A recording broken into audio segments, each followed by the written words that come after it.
duduk mana? Sini apa sini? Oke. Di sini. Oke. Halo, selamat siang. Siang, Oke, dengan siapa? Vina. Oke, dengan Mbak Vina ya. Tadi gimana perjalanannya ke sini? Macet, panas banget lagi. Jadi siang bolong gini ya, panas-panas banget. Iya, Oke, terus gimana kabarnya hari ini? Sehat? alhamdulillah sehat. Bahagia kah? Apa gimana keadaannya? Campur Moodnya? aduk deh. Oke, sebelumnya aku mau bilang terima kasih kepada Mbak Vina udah berani datang ke konseling kepada saya untuk menyelesaikan permasalahan yang sedang Mbak Vina hadapi. Nah, sebelumnya perkenalkan, nama aku Ana Mutmaina, aku konselor yang akan membersamai Mbak Vina untuk mendengarkan keluh kesah Mbak Vina. Nah, setelah itu, apakah Mbak Vina pernah konseling sebelumnya? Belum pernah. Oh, belum pernah ya? Iya. Ini baru pertama kalinya? Iya. Rasanya gimana? Deg-degan, gugup. Gugup ya, jangan Iya. pakai. Karena ini pertama kalinya untuk Mbak Vina, aku harap jangan terlalu gugup, jangan terlalu takut.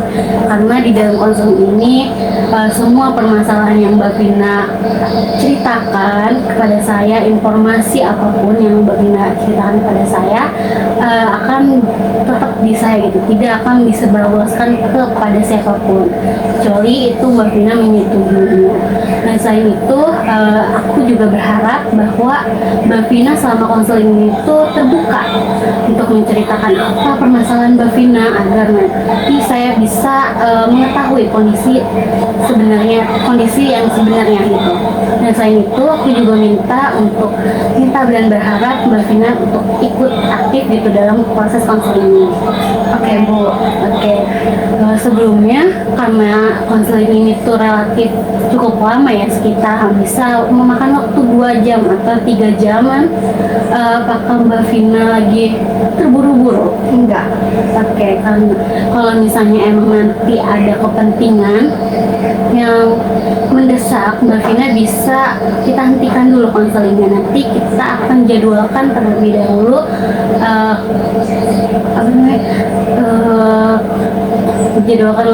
jadwalkan lagi tentuin harinya yang pas untuk kita konseling lagi. Oke, karena apakah Mbak Vina sudah memahami? Sudah. Oke. Oke, karena Mbak Vina tadi udah mau memahami dan saya juga sudah menjelaskan bagaimana proses konseling itu. Lalu apa yang mau Mbak Vina ceritakan, Mbak Vina sharing kepada saya untuk kita sama-sama mencari jalan keluarnya? Iya, Mbak, ini soal UTBK kemarin aku nggak lolos. Sebelumnya aku ikut SNBP, itu juga nggak lolos. Aku berusaha belajar lagi, terus berusaha. Pas coba ikut UTBK ternyata nggak lolos lagi. Rasanya kecewa banget, sakit hati. Oke, pasti rasanya sedih ya, marah, udah belajar mati-matian, udah semangat lagi untuk berharap penuh gitu bahwa kayaknya di UTBK ini kamu bakal berhasil gitu, ternyata gagal lagi ya. Malu banget aku, malu sama diri sendiri, minder juga lihat teman pada posting warna biru di sosmed. Yang paling bikin nyeseknya itu lihat orang tua yang terus ngasih support, rasanya aku gagal banget. Oke. Orang tua aku udah masukin aku bimbel, beliin aku buku soal UTBK yang pastinya mahal banget ya, Bu. Iya, pasti nggak murah ya. Ibu juga sering nemenin aku bergadang buat belajar. Orang tua aku juga nggak pernah nuntut apa-apa. Bahkan pas kemarin aku nggak lolos, ibu cuma meluk aku sambil bilang, "Gak apa-apa Vina, ibu tahu kamu udah belajar." Tapi justru itu yang bikin aku tambah merasa jadi beban. Masa aku ngasih selembar kertas warna biru aja susah banget. Terus aku juga kayak ngerasa nggak adil gitu loh Bu. Temen aku yang nggak belajar bisa lolos, sedangkan aku yang belajar mati-matian sampai bergadang nggak lolos. Adilnya di mana coba? Oke, pasti kamu ngerasa nggak adil ya kalau misalnya kamu udah mati-matian, udah bekerja keras untuk belajar sampai begadang, tapi ngerasa kayak kok hasilnya nggak sesuai gitu sama apa yang udah kamu kerjain, udah kamu usahain. Sedangkan teman-temanmu ini yang kamu bilang kalau misalkan mereka tuh cuman belajar ya gitu aja, tapi mereka lolos gitu. Iya Bu, tapi mau gimana lagi, hidup kan terus berjalan. Gak mungkin aku di kamar terus nangis. Sekarang masalahnya makin ribet. Aku bingung mau masuk kuliah di mana. Oke, keren Mbak Vina, walaupun kamu merasa lagi sedih, kecewa, marah ya karena nggak lolos, udah 2 kali nggak lolos, tapi kamu berpikir bahwa hidup ini tuh harus tetap berjalan, kita tuh harus ngambil langkah lagi untuk bisa masuk ke PTN. Nah, tadi Mbak Vina bilang bahwa Mbak Vina tuh sekarang lagi bingung ya, lagi bingung mau ke kuliah kemana. Nah, pilihan-pilihan apa sih sebenarnya yang Mbak Vina lagi bingungin? Jadi gini, jalur mandiri di beberapa PTN impianku masih buka, tapi biayanya mahal, uang pangkalnya juga gede. Di sisi lain ada PTS swasta yang nawarin aku beasiswa karena nilai raporku dulu bagus.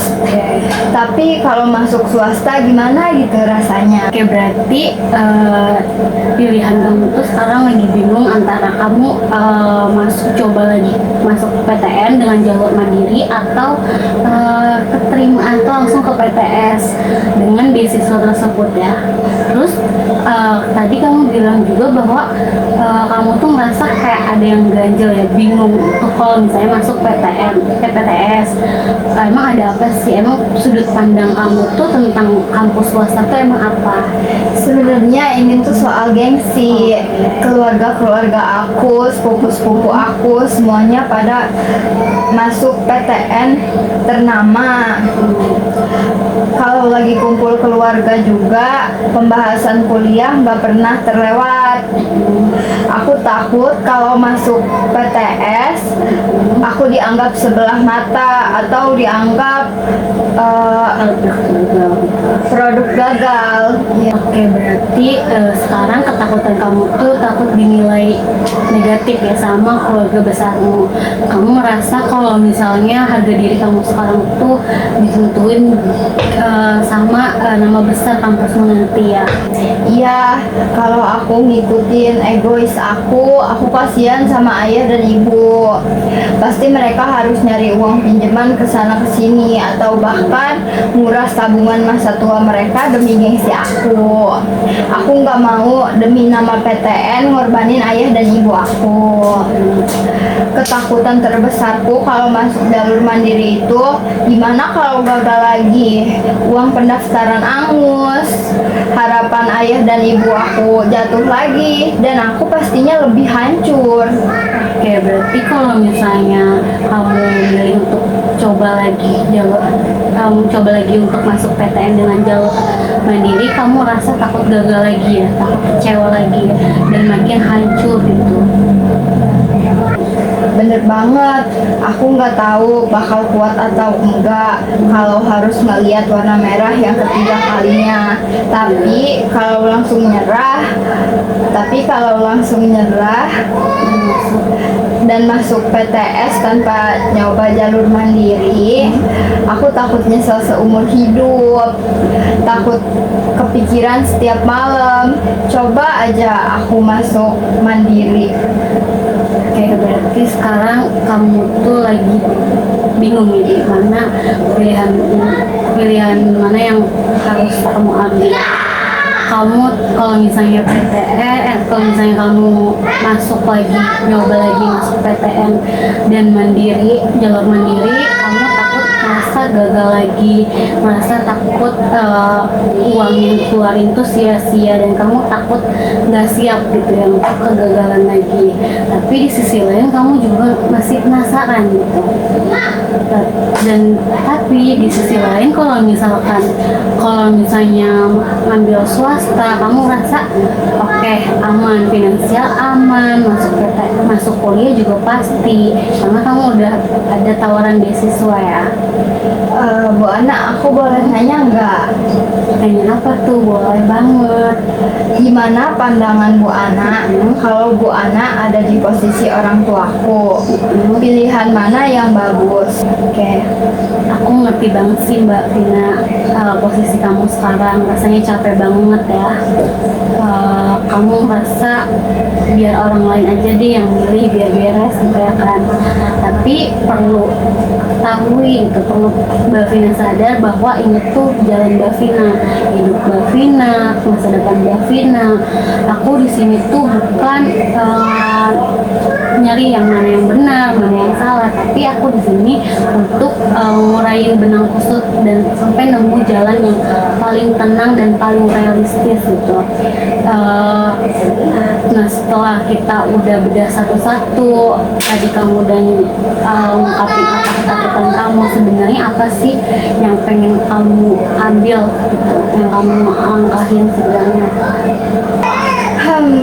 Udah ketebak sih jawaban Bu Ana kayak gitu. Kalau dipikir-pikir lagi, rasa takut soal gengsi di depan keluarga itu cuma karangan dari kepala aku aja ya. Belum tentu juga mereka ngehakimin sejahat itu. Lagian yang kuliah kan aku, bukan mereka. Oke banget ya Mbak Vina. Tapi sekarang kamu keren banget loh, udah mulai sadar kalau standar orang lain tuh nggak bisa ngatur kehidupan kamu, karena di hidup kamulah peran utamanya, bukan orang lain. Jadi orang lain tuh nggak bisa ngasih standar kehidupan mereka ke hidup kamu gitu. Ya Mbak, jadi sekarang fokusnya tinggal dua ya, minimalisir penyesalan ke depan dan realistis sama dompet orang tua. Kayaknya aku nggak bakal tenang masuk PTS kalau belum tahu pasti orang tuaku keberatan atau enggak kalau aku nyoba mandiri sekali lagi. Oke, berarti sekarang kamu mau komunikasiin dulu ya ke orang tua mengenai apakah mereka mampu gitu kalau misalkan kamu mau ikut jalur mandiri. Ya Mbak, selama ini aku cuma nebak-nebak sendiri di kepala. Aku takut mereka terbebani, tapi belum pernah duduk bareng dan nanya bareng. Pak, Ibu, Ayah, kalau Vina coba jalur mandiri di kampus ini dengan biaya segini, kita mampu nggak? Atau bakal beratin banget? Oke, berarti sekarang kamu ngelihat bahwa ada kesempatan ya untuk diskusi sama mereka, nanya apakah mereka mampu apa enggak. Betul Bu, rencananya ntar malam abis makan malam pas suasana lagi adem, aku mau ngajak ayah dan ibu ngobrol. Aku bakal tunjukin rincian biaya mandiri PTN yang aku mau, sekaligus bawa brosur beasiswa PTS itu sebagai plan B. Oke, berarti sekarang kamu udah punya rencana ya untuk plannya kayak gimana. Oke, kamu keren banget Mbak Vina. Rencananya kamu udah punya opsi yang pertama, sekaligus kamu punya opsi kedua cadangannya. Ya Mbak, kalau orang tua bilang nggak apa, kalau orang tua bilang nggak apa-apa Vin, coba aja dulu mandirinya, duitnya ada, ya aku bakal langsung daftar mandiri buat terakhir kali dan harus siap mental kalau pahitnya gagal lagi. Tapi kalau mereka kelihatan berat detik itu juga, aku bakal ambil PTS yang beasiswa tadi. Aku bakal ubah rasa gengsi itu jadi motivasi buat buktiin kalau di PTS pun aku bisa berprestasi tanpa bikin dompet orang tua sulit. Luar biasa banget Vin, rencana kamu dan pemikiran kamu ya. Rasa bingung dan khawatir, takut, marah, dan kecewa di awal sesi sekarang udah ada titik terangnya ya. Kamu akan untuk ngobrolin dulu masalah kesiapan orang tua kamu, siap apa enggak kalau misalnya kamu ngambil jalur mandiri. Terus itu kamu udah bisa mikirin apa resiko apa yang terjadi nanti untuk mengambil kedua pilihan tersebut. Makasih banyak ya Mbak, rasanya plong banget. Beban di dada kayak hilang separoh. Ternyata aku cuma butuh ngeluarin semua isi kepala tanpa di-judge, biar bisa lihat masalahnya lebih jernih. Sebenarnya kamu tuh dari awal tuh udah tahu gitu permasalahan apa, kamu mau ambil apa, cuman kamu butuh teman nih untuk meluangkan keluh kesah kamu gitu.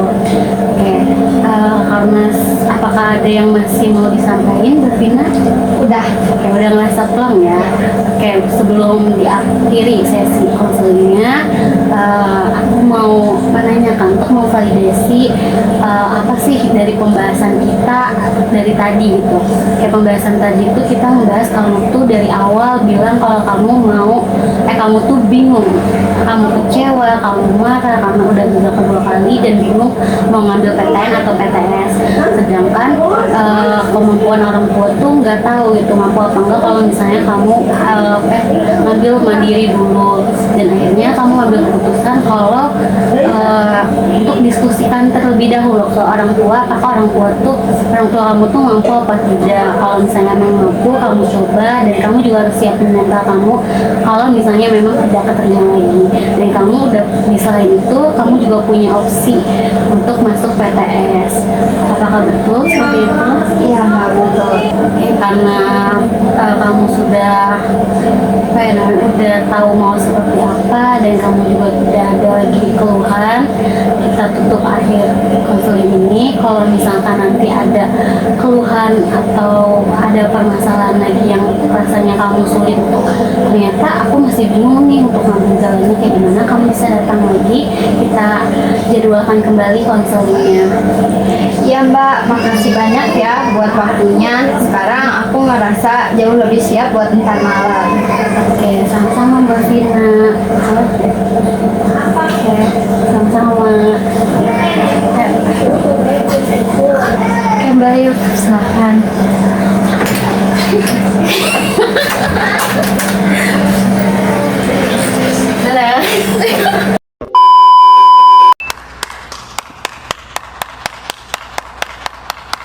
A few moments later.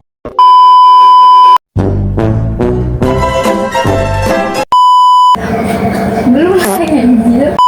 SNBTN apa PTN Ya, tadi belum tahu ya cuma kali, tapi kamu enggak tadi dari sini atau dari beban. Oke, bisa. Makasih udah nonton video ini.